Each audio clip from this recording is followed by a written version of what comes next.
Rocket Punch Army.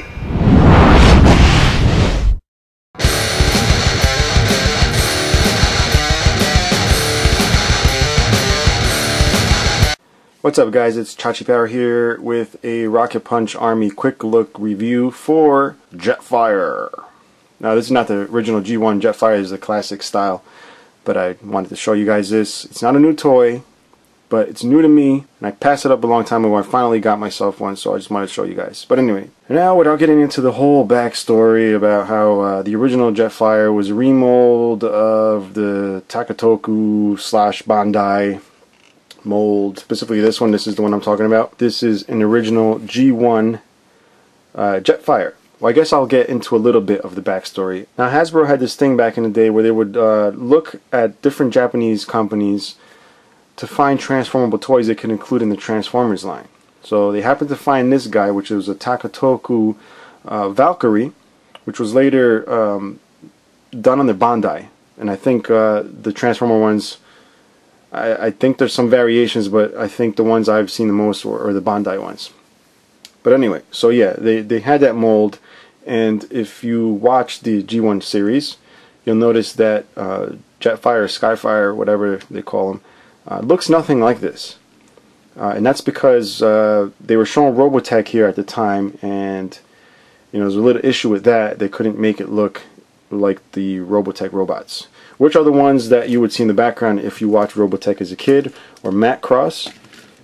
You'll see those guys back there, very similar to Jetfire. The only difference is whatever's red is black on this, and whatever's black is red on the other. So you'll see it's pretty much the opposite of what it is. But this is what Jetfire would look like if they did that same thing with the Transformers today. This is a modern version of the character which Jetfire is based on. So here's the original, and those are the newer versions of what this is based off of. This right here is a 155 scale. Back here is a 148 scale and a 160 scale. These are Yamato Valkyries, in case you guys are wondering, if you want to pick them up and customize them as whatever. So here he is, and you'll notice he's pretty much done up with a bunch of boosters and rockets and stuff like that. And it still remains faithful to the original G1. Now, the G1 Jetfire that I have has none of the weapons packs or anything like that, which is why I can't really compare this to that. But you may know that Jetfire did have a bunch of little clip-on pieces of super parts and all that, which this tries to replicate without looking exactly like it, for obvious reasons. It still has the little antenna horn thingies here. It's still the red pieces in the back, the booster. It even has this little mesh thing, which I'll show you on the original G1 here. See, it's got the little meshy thing here, and so I don't have to keep bouncing back and forth. I'll keep this guy here so we can do a lot of the comparisons. So you'll notice obviously the color scheme is very similar. You still have the cockpit here, and you have the wings. Now these wings come up and it kind of looks like a fairy, and here are those little antenna things I was telling you about that carries over. So a lot of stuff on this one was inspired by the original G1, which is good because that's what the classics should be doing. Now, since this is a quick look review, I'm not going to go through a whole bunch of crap. I'll try and compress everything into a smaller review.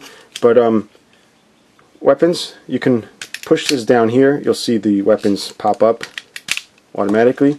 This can come over the shoulder this way, and he's got all these other weapons. He's got the missiles that fire on both arms, and he's got this gun, which is actually made up of two smaller guns. So we're going to check out articulation. We'll just move this out of the way.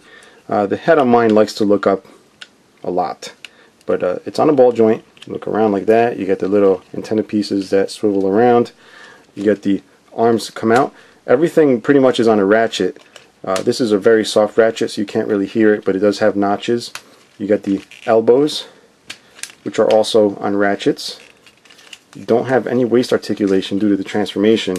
The legs do come out this way, also on ratchets. The upper leg here, also ratchets. You can hear those, and you can also hear the knee ratchets. And this does swivel this way. And the feet are geared together, so they open and close together like that, just like the G1, as you'll see here. Now I have him in what's called a super mode, which means he's got all this accessory on him, but if you actually go ahead and take it off, and the helmet comes off, he forms the standard Jetfire. Again, I don't use instructions. It's not even that hard of a transformation. The nose pieces come out this way, like so. Put that together like so. Now this is in no particular order, but put the feet together, close this. This goes up, the back separates, bring that down, bring these wings down. Then you're going to want to reattach the helmet here.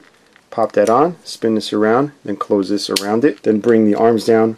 This whole black piece goes down. Then you're going to want to notch the arms to the side of the legs there.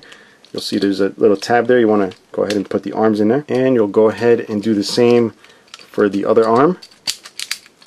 And I actually forgot to spin this around, but these pieces go around so you can actually shoot the missiles out. So you go ahead and do that. You might want to do that before you get to this step of attaching the arms to the legs. And then bring these fins up like so.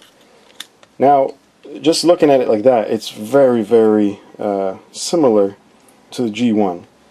Then you kind of get lost here in the nose, but still very reminiscent of the G1. Then you could take the backpack here and just pop it on. Bring the fins down though. Just pop it right on. And there you have it. Right, then you can go ahead and attach the missiles. Go right in the launchers here. And you can also take the gun here and split it in half, and if you choose to, you can always attach it to the hands down here, either side. So overall, a very, very nice transformer. I love this. This thing is a lot of fun. It does bring back memories of the old Jetfire. Not that easy to find, very cheap. I had to get this on eBay. I paid a little more than I wanted to, but nothing crazy. But it's out there, guys, and it's a lot of fun, so check it out. And if you have any questions or comments, I'm sure there's stuff I missed that some of you guys are going to point out, so please let me know below. And until next time, guys, bye-bye.